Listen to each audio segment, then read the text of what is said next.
put a pellet exactly where I want it to go, and that's what you have got to be able to achieve with your equipment before you go shooting, so that you know you can put the pellet exactly where you want. See that fly?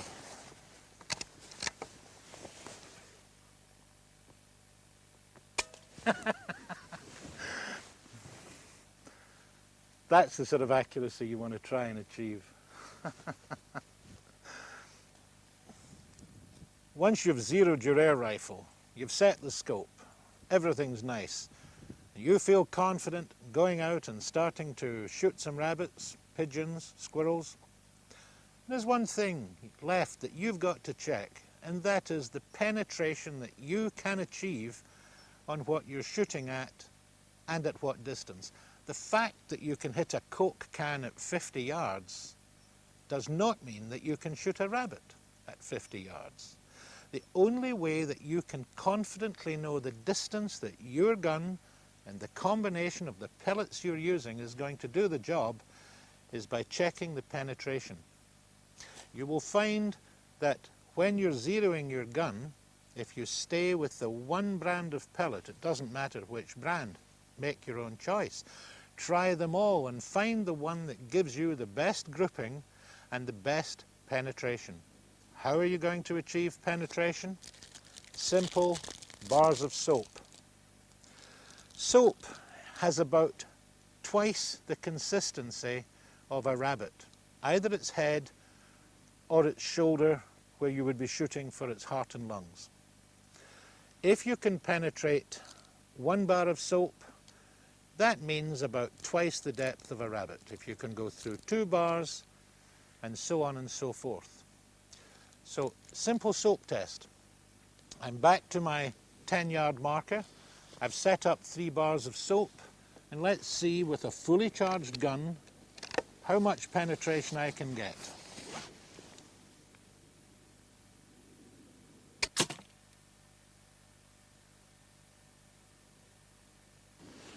Okay, let's have a look.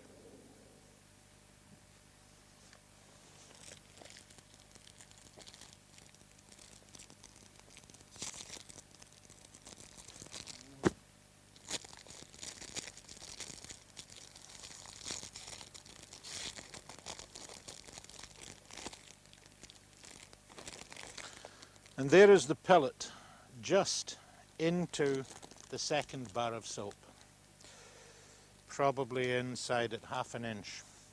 That means at 10 yards on hard soap I've had 1.25 inches,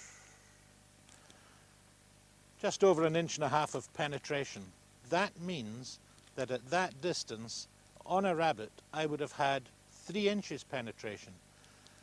That means I'd go right through his head if I was shooting him in the head, or I should go more or less all the way through his chest cavity. Let's go back out now to 30 yards and see what happens.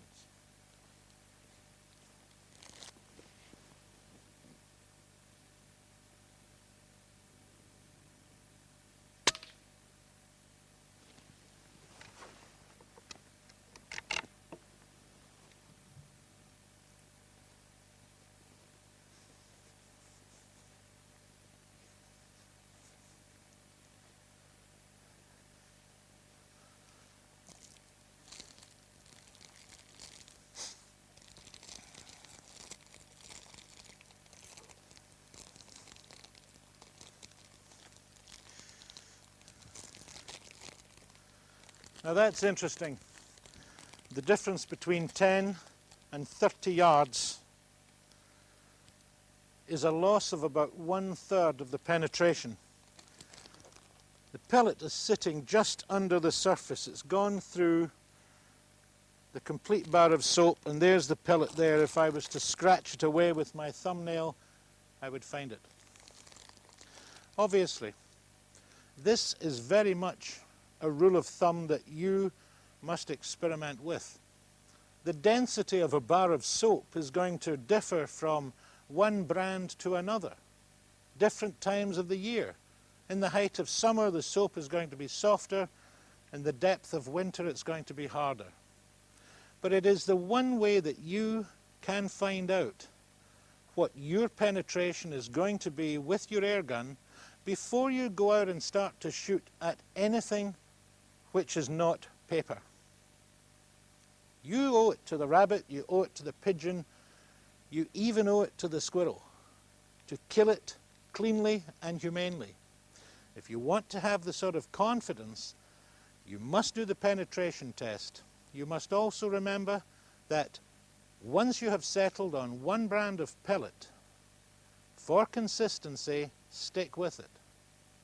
If your buddy says this pellet's better than the pellet you're using, all you've got to do is start again and go through the whole performance.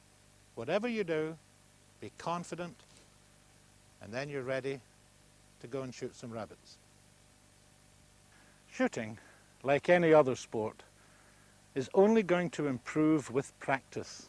You must practice as often as you can in a shooting type situation, not at a firing bench. That's fine for zeroing your rifle, but if you want to get really good so that you can go hunting, you must simulate the type of shooting positions you might find yourself in.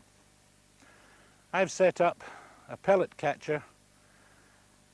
It's exactly 25 yards away, and it's in a situation of total safety with a grass bank behind it, a clear field of view, and no one can possibly say that it could be in any dangerous situation. Now, when you're going to shoot, if you're shooting from standing or indeed prone, the idea is always to create a stable bottom part, a platform like a tripod, or in this case a bipod.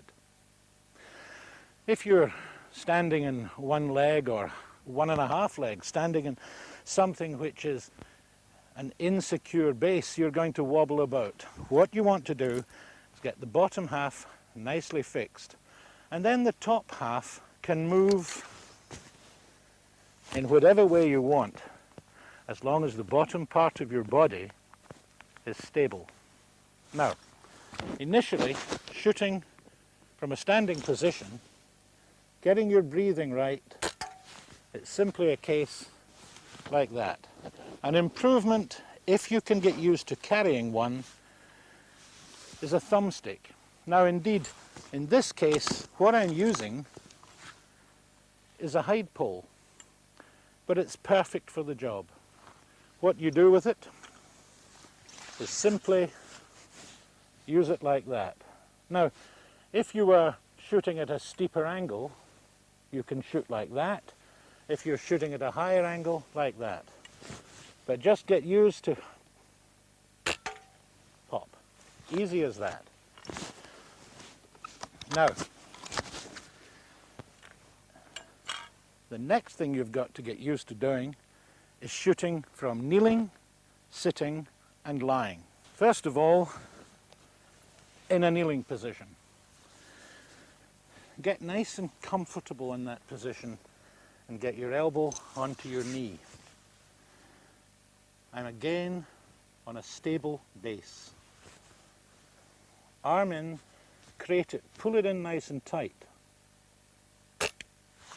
Like that. Now, sometimes you'll be in a situation where you want to sit. It's actually better to sit. And if you're going to sit down, then what you really should do, draw your feet up, elbows between your knees. Again, you're creating a stable platform. Like that. Now there's one more, and that's the prone position or lying down. In the prone position, get yourself lying comfortably, get up on your elbow, and watching that there is no grass in the foreground for your barrel to be obscure, just nice and smooth, like that. Now, if you have a rifle with a bipod, you've got a much easier thing altogether. The legs of the bipod extend simply by unscrewing them and it's a case of lying there, and the whole thing is much more stable. If you control this end, the bipod controls that end, and you just find it absolutely lovely. In fact, in this position, you could probably put several pellets through a rabbit's eye. Let's go and see how I've done on the target. That is the sort of grouping that you want to achieve before you can confidently go and start to shoot at game.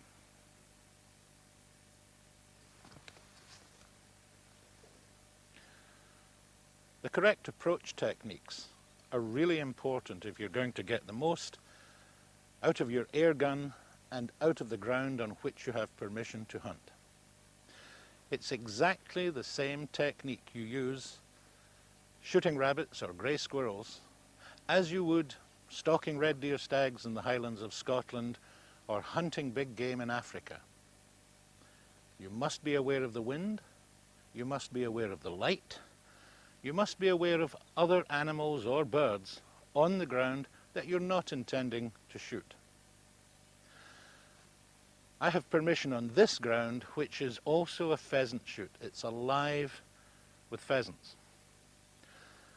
If I go charging down there and I flush one of these birds, it's going to take off, it's going to make a noise, and I might as well announce to everything in a radius that I'm there. I must also look for animals, cows, sheep, whatever might be on the ground, because if they all start looking at me with curiosity or indeed running away, again it's an announcement to game that I may not have seen, and I'm not ever going to see it. The wind I have checked is correct here. It's going indeed slightly behind me, so ideally I should come forward into the wind. Yet, it's early morning. We have a side light. On that side of the field, it's brightly lit, and if I walk down that side of the field, I might as well flash a flag in the air. No matter how well camouflaged I am, as soon as I start moving, I will be seen. On this side of the field, there is the shadow of the hedge. If I stick within the shadow of the hedge and I drift down there quietly, that is the correct way that I have any chance at all of seeing whatever is down there. There are various other things I must do before I start. If I want to blow my nose, I blow it now. If I want to cough and clear my throat, I do it now. Because there is nothing more guaranteed to lose you any chance of shooting anything than walking down there coughing and spluttering and sneezing and scratching and generally making a noise. What you want to do is to try and become part of the environment and drift quietly. So let's go and see, and I'll show you how to approach.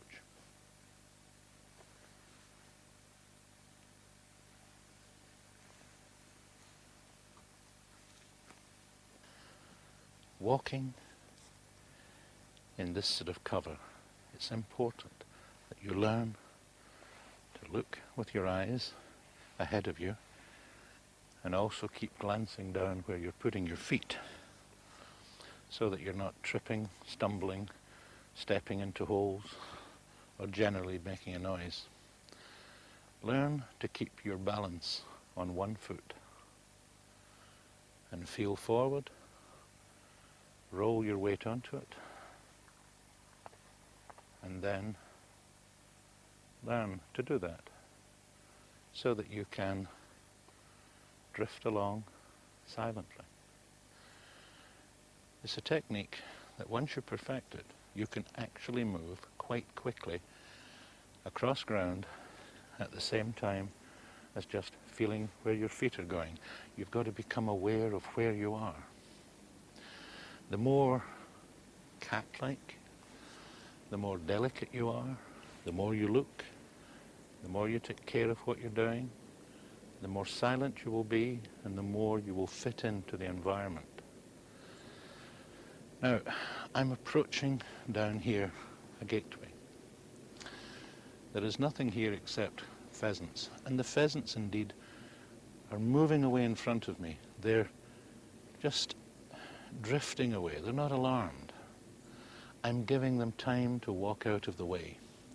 But when I get to that gate, I'm entering another part of the ground. Nothing can see me. So let's see, when I get there, how I go through the gate.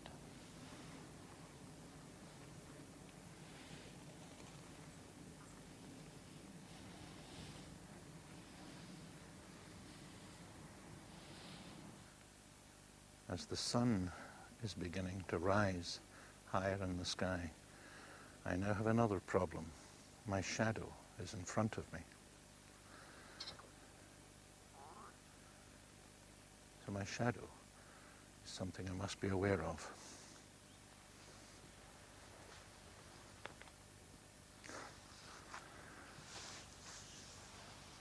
There's a cock pheasant just,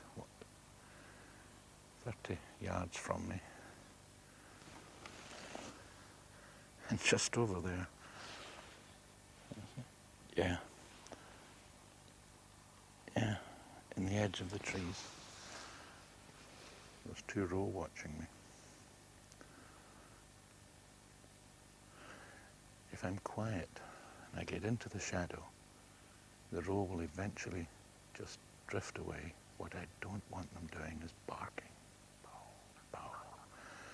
If they do that, I might as well start to sing and dance. That's a mother, a doe, and this year's offspring, both watching us with curiosity. If you don't know what you're looking for, you come out into the countryside like this, you see deer, anything like that. What you're not looking for is a deer snipped out of a magazine and superimposed on the countryside. Learn to look for an ear, a leg, something out of the pattern. Experience is what teaches you to see things before, hopefully, they see you.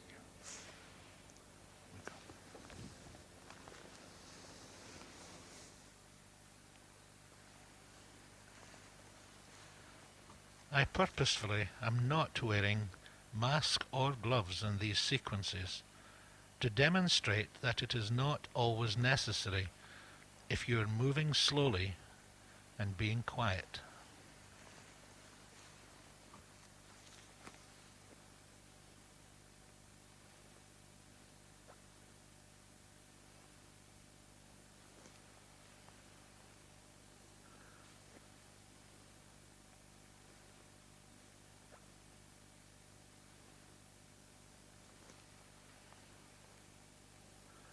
That was a perfectly good example of how close you can get.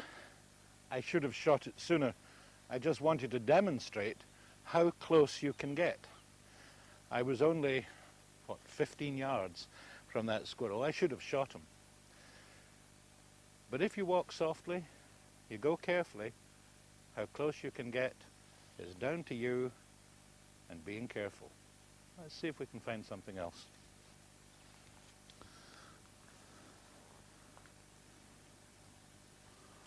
Once you go into woodland, you've then got to be even more careful. Everything is much closer to you, or likely to be.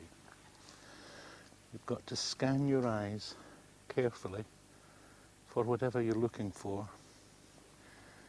Watch where you're putting your feet. Feel the ground before you put your feet down. It's almost like walking in cornflakes. In the autumn, in the winter, when the ground is covered with fallen leaves, twigs, as there are here, the whole technique is to simply move quietly. It's impossible for you to go silently. your passage will make some noise. Just let's see if we can make less noise than a herd of elephants. One skill that every air gunner must learn is range estimation. How do you do that? How are you going to have the skill that you can look at a rabbit and automatically compute the distance in your head that it is 20, 28, 24 yards and be accurate? You can teach yourself to do this.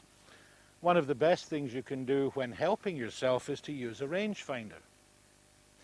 But a rangefinder is really, no matter how small and delicate it is, a pretty inconvenient piece of kit. If you're shooting, you've got this round your neck, and it's another thing to do to start doing this and following a rabbit. And a rabbit is so small that it's 30 yards out. You're having difficulty taking a reading on it. So what I would do is, and you can do this in the street, you can do it in the middle of the city when you're walking for your lunch hour. Look at a lamppost, look at the back of a parked car. With air rifles we're talking about 40 yards really, maximum of 50. And most of the animals you're going to shoot are going to be well within that, within 30. So it's easy. You look at, let's say, a lamppost, you estimate that as 25 yards. And knowing the length of your pace, you then pace it out, and you'll find out quite quickly. If you have one of these devices, learn to tell yourself first what the distance is. I think that is X yards, then check it, then pace it. And very quickly you'll have the confidence of knowing you can check it. That nearest straining post, I can't use this because it's too close for a rangefinder to do. I would reckon that 11 yards. So let's pace it and find out. 1, 2, 3, 4, 5, 6, 7, 8, 9, 10, 11 and a half yards. Not bad. You've also got to remember that not only am I an air gunner, I'm also a bow hunter. I hunt with a bow and arrows. In countries where it is legal, I also compete with a bow and arrows. And so for many years, I've had to judge distances. In fact, I judge distances accurately out to about 70 yards. The middle fence post there, I would reckon, is 15 yards. Let's see what the rangefinder says. 14 yards. I'll pace it.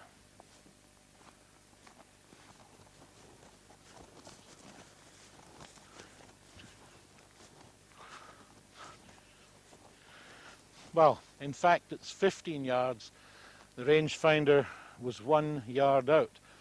But you must remember that rangefinders, whilst they're incredibly accurate with modern technology, are always plus or minus 1 meter or 1 yard. But it is an incredibly good piece of kit to have at your disposal. Let's try another. That telegraph pole. This is my favorite time of the day, the early evening with the sun. This is the time to go shooting rabbits. That telegraph pole there, I would say that the telegraph pole was probably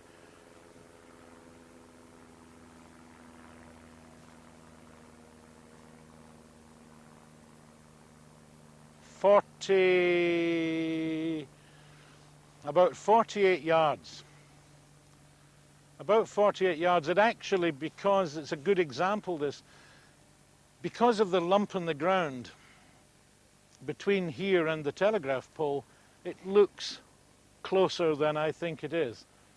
Let's see what the rangery does.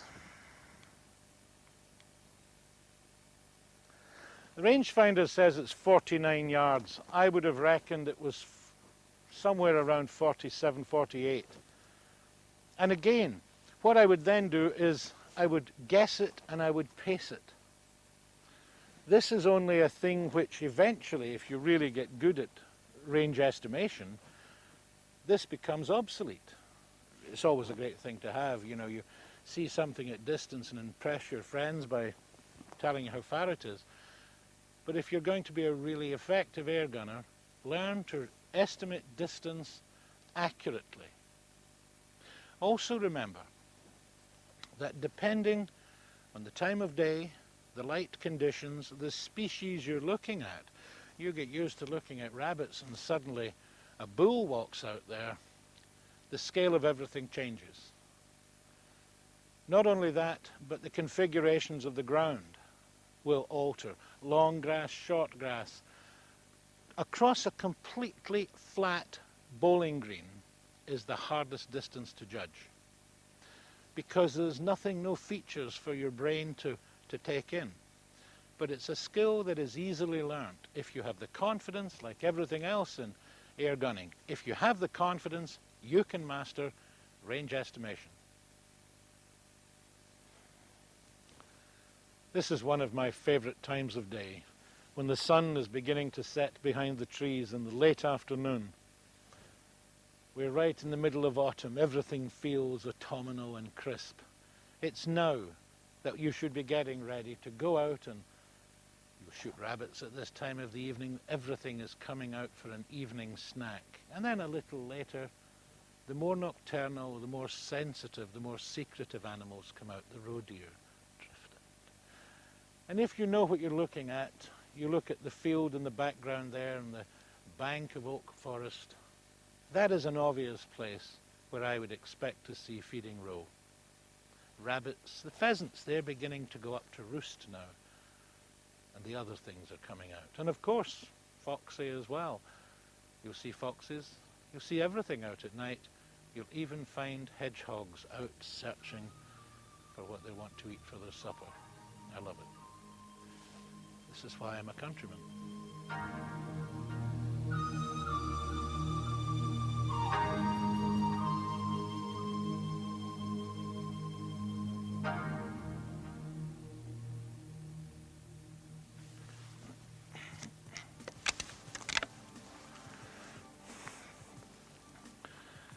It's getting dark, and one of the times I most enjoy shooting rabbits, it's in the dark.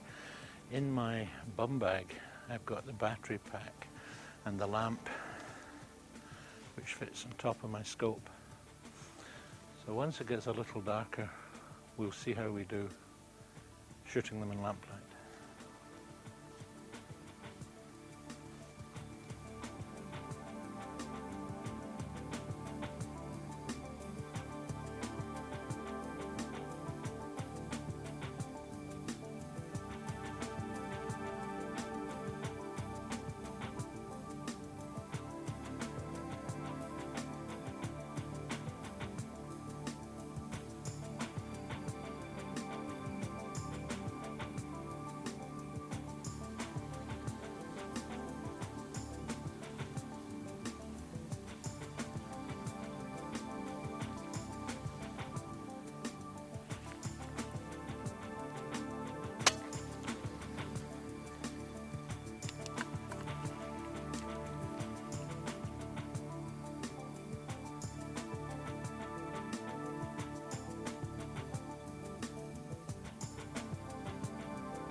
Well, I've been out lamping in the dark for about 2 hours. I've done quite a few fields. I've seen many more rabbits than I've shot. I've seen some roe deer in the dark. But I've got 11 rabbits and it's been for me a really great evening sport. I love shooting rabbits, I love lamping them, and now I'm going to paunch all these and put them in the freezer.